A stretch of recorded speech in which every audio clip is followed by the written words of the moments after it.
Last time, we saw how a dangerous zombie outbreak started from something as small as a rat bite. Within just a few hours, the infection spread through the entire school. One by one, almost every student turned into a zombie, and the whole place became a nightmare filled with screams and chaos. A small group of students managed to survive and locked themselves inside a classroom. They blocked the doors and windows with desks and chairs, hoping to stay safe, but there were way too many zombies outside. Before long, the barricades started breaking apart, and the group had no choice but to escape through a fire hose into a classroom below. Even there, they knew they couldn't stay for long. The zombies could reach them at any moment. So Cheong-san and Soo-hyuk decided to sneak out and get a phone from the administration office so they could call for help. They climbed out through a window and carefully moved along the outside wall until they reached the office. But when they looked inside, the room was packed with zombies. While they were trying to figure out what to do, all the zombies suddenly rushed out after hearing a noise somewhere else. Seeing their chance, the two quickly slipped inside. As soon as they entered, Cheong-san spotted a phone on the floor. He moved toward it, but before he could grab it, an infected girl noticed him. She had already turned and immediately lunged at him. Soo-hyuk reacted just in time and pulled her away. The struggle made enough noise to alert zombies outside, making the situation even worse. As they started heading back, Cheong-san realized the phone he picked up was broken, so he jumped right back into danger to grab another one. He got the phone, but the zombies separated him and Soo-hyuk. Cheong-san ran toward a doorway while Soo-hyuk was forced to escape through a window. Meanwhile, Guinam had been hiding inside the principal's office. The principal woke up and ordered him to go get a vehicle so they could escape, but Guinam wasn't stupid. He immediately refused. When that didn't work, the principal grabbed a knife from his desk and tried to threaten him. Guinam quickly overpowered him and tied him up. At that exact moment, Cheong-san arrived and saw everything. He instantly pulled out his phone and started recording. Then he warned Guinam that he would hand the video over to the police. That made Guinam furious. At the same time, the principal tried to escape. Before he could get away, Guinam killed him. Seeing this completely terrified Cheong-san. Before this, to hide what happened, Guinam demanded the phone. When Cheong-san refused, Guinam decided to eliminate him too. As Cheong-san fell to the ground, Guinam grabbed the phone. But Cheong-san jumped up from behind, snatched it back, and took off running. Guinam immediately chased after him. Zombies kept getting in the way, but Guinam pushed through them one after another and kept coming. Cheong-san ran as fast as he could. Then Guinam suddenly threw a knife at him. Luckily, it missed and bounced away, but all the noise attracted even more zombies. Trying to survive, Cheong-san eventually made it into the library. The problem was that the library was also crawling with zombies. To stay alive, he climbed onto a bookshelf. Then another student suddenly shoved him, sending him straight down into the crowd below. A moment later, Guinam arrived and threw that same student into the zombies without hesitation. Using the distraction, Cheong-san escaped again. Now the two were locked in a dangerous game of hide and seek. Cheong-san climbed another bookshelf for safety, but a zombie followed him all the way up and attacked. The only reason he survived was because a hanging chandelier got in the way. Right then, Guinam climbed up too and continued the chase. During the struggle, he grabbed Cheong-san's leg. Cheong-san lost his balance and crashed off the bookshelf. Zombies instantly swarmed toward him. Cheong-san was quick, but Guinam was much stronger. Within moments, Cheong-san started losing the fight. Guinam finally got hold of the phone, but at the last second, Cheong-san tossed it into the air and caught it with his other hand. That only made Guinam angrier. He grabbed Cheong-san by the throat and started choking him. Trying to save himself, Cheong-san slammed the phone directly into Guinam's eye. The hit worked. Cheong-san shoved him off the bookshelf. As soon as Guinam hit the ground, zombies piled on top of him and started. If you love movie recaps,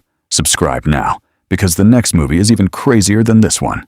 Don't forget to like the video and comment your favorite scene so far. Started tearing into him. Not long after, he reached an exit. But while he had survived the zombies inside the library, things outside were even worse. Every direction was filled with zombies, and there was no clear way out. So he opened a nearby maintenance pipe entrance and slipped inside before the zombies could grab him. Then he started climbing upward as fast as he could. Once he felt like he had a little distance from the zombies, Cheong-san pulled out the phone and tried calling for help, but every call failed. The government had already blocked network signals inside the infected area to stop rumors and false reports from spreading. After trying over and over without success, he had no choice but to keep moving, so he continued climbing through the pipe system and eventually reached the third floor. There he found an exit, but the hallway outside was packed with zombies. For a moment, it felt like all hope was gone again. Then he thought about his mom and Anjo. That was enough to push him forward. He kicked the pipe door open, rushed into the hallway, avoided the zombies, and somehow made it all the way to the music room. Back in the classroom, Soo-hyuk had returned alone. Everyone was worried about Cheong-san. They prepared the drone they had taken from the science lab and sent it out to search for him. As the drone moved through building after building, they realized almost every student in the school had already turned. Then the drone finally reached the music room. To everyone's relief, Cheong-san was still alive. After that, they used the drone to look outside the school grounds. What they saw was even worse. The entire area had been overrun. One girl spotted her father's truck. As the camera moved closer, she saw that both of her parents had become zombies. The sight completely broke her. The group's hope started fading fast. Not wanting to see anything worse, they shut the drone down. Meanwhile, Nam suddenly woke up. A group of zombies rushed toward him, but instead of attacking, they ignored him. The mutation inside his body had changed. He was infected, but he could still think like a human. The moment he realized that, only one thing came to his mind: Cheong-san. After losing an eye because of him, revenge became his only goal. Back with the survivors, everyone understood that sitting around wasn't going to save them. Namra came up with a plan. They would use the school's broadcast system to create a loud distraction and pull all the zombies toward one area. Then they could use the opening to reach Cheong-san in the music room. Everyone agreed. They quickly sent the plan to Cheong-san through the broadcast system. What they didn't know was that Nam heard everything too, and he was already heading their way. Soon, the broadcast echoed throughout the school. As the sound spread, zombies started pouring in from every direction. The group left the classroom and stepped into the hallway. Then they spotted a terrifying zombie standing ahead. Everyone froze. They knew that if they stayed quiet, there was a chance it wouldn't notice them, so they slowly moved forward. But then the zombie heard something and immediately spotted them. Soo-hyuk told everyone to run. He stayed behind to hold it off. When he finally tried to escape, the zombie grabbed him and slammed him onto the stairs. Soo-hyuk fought with everything he had, but the zombie climbed on top of him and was about to bite. Then Nam suddenly appeared. To everyone's surprise, he pulled the zombie away and saved Soo-hyuk. The second Soo-hyuk got back up, Nam asked only one thing: "Where is Cheong-san?" Seeing his damaged eye, Soo-hyuk knew something was wrong, so he refused to answer. That instantly triggered another fight. Nam was no longer normal. The mutation had made him incredibly strong. Even when Soo-hyuk fought back, Nam easily lifted him and threw him around. Then he started beating him without mercy. At that moment, Namra returned and grabbed Nam from behind, but Nam bit her hand and threw her away. Still, she refused to quit. Soo-hyuk gathered his strength and shoved Nam as hard as he could. Nam crashed through a window and fell outside. The shocking part was that the fall barely affected him and eventually reached Cheong-san. For a brief moment, everyone felt relieved. Then one of the girls noticed the bite mark on Namra's hand. Panic immediately spread through the group. Cheong-san grabbed a weapon nearby. Soo-hyuk stepped in and explained that Nam had bitten her, but Cheong-san didn't believe him. He had personally watched Nam get torn apart by zombies. No matter how many times Soo-hyuk repeated it, Cheong-san couldn't accept it. Then Namra made a decision. She said she would leave so everyone else could stay safe. Soo-hyuk stopped her. He brought her near a window and promised that if she completely turned, he would throw her outside himself. Nobody liked the situation. No one wanted to lose another friend. A little later, changes started appearing. Namra's vision became blurry. Her eyes locked onto Soo-hyuk's neck. Without warning, she lunged at him. Cheong-san immediately moved to stop her, but Soo-hyuk protected Namra and even fought Cheong-san to keep her safe. Then, just as suddenly, Namra returned to normal. That was when they understood what had happened. She wasn't fully human anymore, but she wasn't fully zombie either, just like Nam. Her senses had become extremely sharp. She could hear heartbeats. She could even sense zombies approaching before anyone else noticed them. The group realized they couldn't waste any more time. They had to reach the rooftop. Anjo came up with a plan. Everyone used desks and chairs to split the room into two sections. After everything was ready, Soo-hyuk slowly opened the door. The second it opened, zombies rushed inside. At the same time, Jun-young turned on loud music. The sound pulled every zombie in the hallway toward the room. There were so many of them that the desk barricade looked ready to collapse at any second. Everyone had to push with all their strength to hold it together. Not all the zombies had arrived yet. Then suddenly Daesu shouted at the top of his lungs. The sound echoed through the hallway. Every remaining zombie rushed toward the room. The hallway finally cleared. Taking advantage of the opening, the group escaped through the back exit, but it didn't take long for the zombies to smash through the barricade and start chasing them again. The survivors ran all the way to the rooftop. When they got there, they discovered the rooftop door was locked.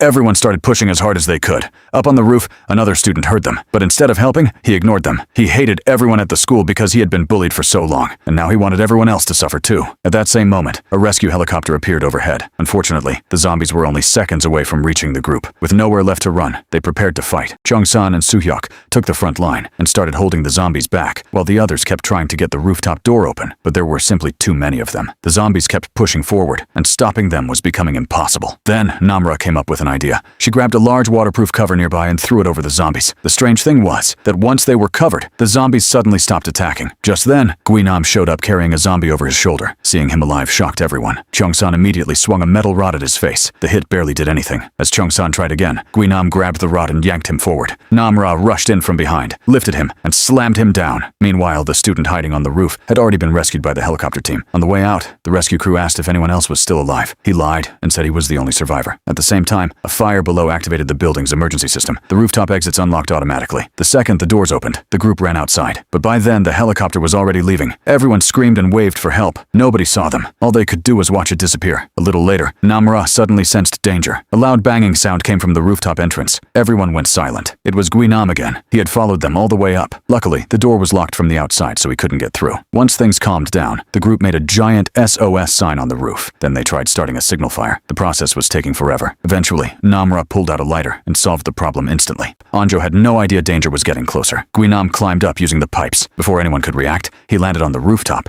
and went straight for her. Cheongsan spotted him and rushed over, but Guinam easily grabbed him and once again tried to destroy his eye. Anjo jumped in to help. Guinam threw her aside without effort. Then Soo-hyuk charged forward and landed a powerful kick. The attack knocked Guinam back. Even so, Soo-hyuk was no match for his strength. Guinam made one thing clear. He only wanted Cheongsan. Everyone else was free to leave, but nobody abandoned their friend. Instead, they all attacked together. They fought with everything they had. Still, Guinam kept overpowering them one by one. Seeing the situation getting worse, Namra stepped in again. A brutal fight broke out between the two. Their strength was almost equal, but Guinam had more fighting experience. Soo-hyuk tried helping. Guinam grabbed him and left him hanging over the edge of the roof. That gave Namra an opening. Using all her strength, she shoved Guinam off the building. Everyone thought it was finally over, but after crashing down, he got right back up. He felt completely impossible to kill. Even though the rooftop protected them from zombies, another problem was growing. They had almost no food. Nobody knew what to do next. Then a heavy rainstorm started. Cheongsan came up with a plan. The rain and thunder could help hide them. If they moved now, they might be able to leave the school and reach the city. Everyone agreed. They immediately started their escape. The storm had slowed the zombies down. Soon the group made it to the lower levels. Then they ran into a zombie. The moment Cheongsan saw it, he froze. The others didn't hesitate. They rushed forward with sticks and started attacking. They just wanted to clear the path and keep moving. As they continued running, one of the girls suddenly fell behind. Her friend could have helped her. Instead, she panicked and ran away. The girl thought she was finished. Then a boy came back and rescued her at the last second. Just as the zombies were about to attack, an arrow flew in and struck one of them. The shot came from the boy's sister. She had taken down the zombie from a distance. Realizing things were getting worse, the group moved out immediately. The girl who had been left behind wasn't as lucky. A swarm of zombies surrounded her, and she didn't survive. The others eventually reached a stadium. For a moment, it looked safe. Then Namra's expression changed. The entire stadium was packed with zombies. Everyone instantly ran toward an equipment room. During the escape, moving the injured Dae-soo in a wheelchair became nearly impossible. He made a choice on his own. He got out of the chair and stayed behind. While everyone else escaped, he fought to hold the zombies back. Because of his sacrifice, the rest made it inside safely. By the next day, everyone knew they couldn't stay there. Using metal frames and safety gear they found inside, they built a moving barrier. Once everything was ready, they opened the door and stepped outside together. The barrier kept the zombies from reaching them directly. Now they just had to push it toward the exit. But the zombie crowd was growing too fast. Soon the barrier couldn't move at all. The group started clearing zombies away one by one. During the struggle, a zombie grabbed one of the girls. Jun-young rushed over to save her. That's when he got bitten on the arm. He knew exactly what that meant. Still, he refused to give up. To save everyone else, he climbed outside the barrier and started forcing zombies back by himself. Because of him, the barrier slowly began moving again. But as the infection spread through his body, he became weaker and weaker. Eventually, he collapsed. He gave his life so the others could keep going. Finally, the group reached the exit, but another problem was waiting for them. The door was locked from the outside, and behind them, the zombie pressure was getting stronger every second. The metal barrier was starting to break apart. Everything was about to fall apart. The door suddenly opened from the outside. Standing there was her father. Everyone immediately ran through the exit and escaped. Then they shut the zombies back inside, but they couldn't stop to celebrate. They still had to make it through the city alive. Before they could figure out their next move,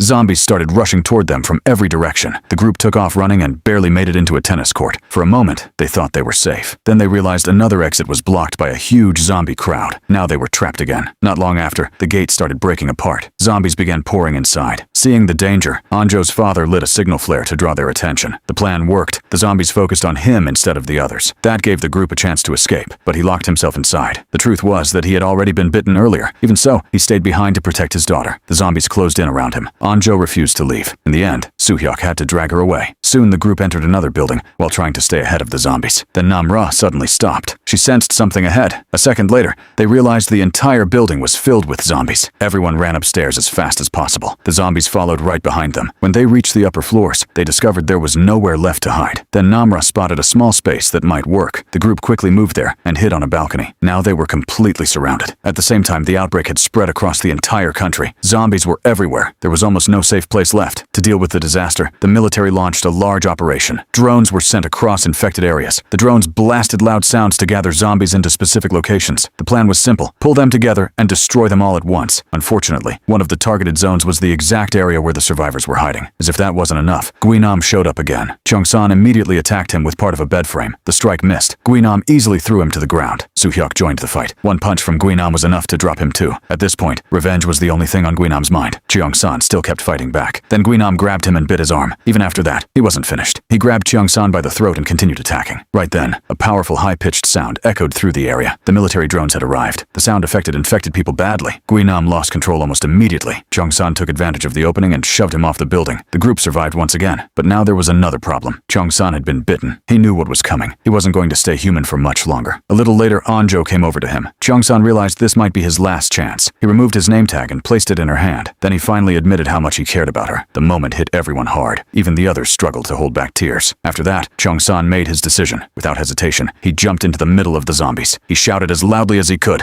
pulling their attention toward himself. More and more zombies started chasing him. He led them away from his friends and toward the upper floors. While the zombies followed him, the others used the opportunity to escape. Cheong-san eventually reached the highest level of the building. Without wasting a second, he jumped into an open elevator shaft. The zombies followed right after him. One after another, they fell into the shaft. Because of what he did, the others managed to reach the nearby hills safely. But Cheong-san was already beginning to show signs of infection. The remaining survivors escaped through the surrounding woods and eventually reached the city outskirts. The place felt strangely quiet. Then Namra suddenly stopped. She sensed danger again. A group of zombies appeared in the distance and started rushing toward them. Everyone took off running, but one problem remained. Dae-soo's injured leg was slowing him down. He fell to the ground. The zombies were getting close. Instead of abandoning him, the group turned around. They grabbed whatever weapons they could find and fought back together. Working as a team, they managed to stop the attack. Just when it looked like they were going to win, a zombie lunged at one of the girls. Her brother jumped in front of her and saved her life, but he got bitten in the process. The infection spread quickly. Before anyone could stop it, he transformed and turned on his own sister. Namra stepped in from behind and quietly ended it. The girl was devastated. Moments later, Namra sensed danger again. The group had to move, but there was another issue. The virus inside Namra was getting stronger. Her hunger was becoming harder to control. Not wanting to put anyone at risk, she quietly left on her own. Before long, Soo-hyuk realized she was gone. He and Anjo went back to search for her. When they finally found her, she was feeding on a zombie. The virus had taken a much stronger hold over her. Suddenly, she turned toward Anjo and attacked. Soo-hyuk rushed in to protect her, but because of his feelings for Namra, he couldn't bring himself to hurt her. Then Namra regained control. She stopped herself before biting Anjo. At that moment, she understood the truth. She had become a danger to the people she cared about, so she decided to stay away from them. Sometime later, the survivors finally reached a secure quarantine zone. Little by little, the outbreak came under control. The zombie virus started fading. Life slowly began moving back toward normal, but the journey had cost them a lot. They had lost friends, family, and people they cared about. And out of everyone, the loss that hit the hardest was Cheong-san. Even now, nobody knows for sure what happened to him. The creators never gave a clear answer about whether he survived or died. So in the end, the question remains, what do you think? Is Cheong-san still alive?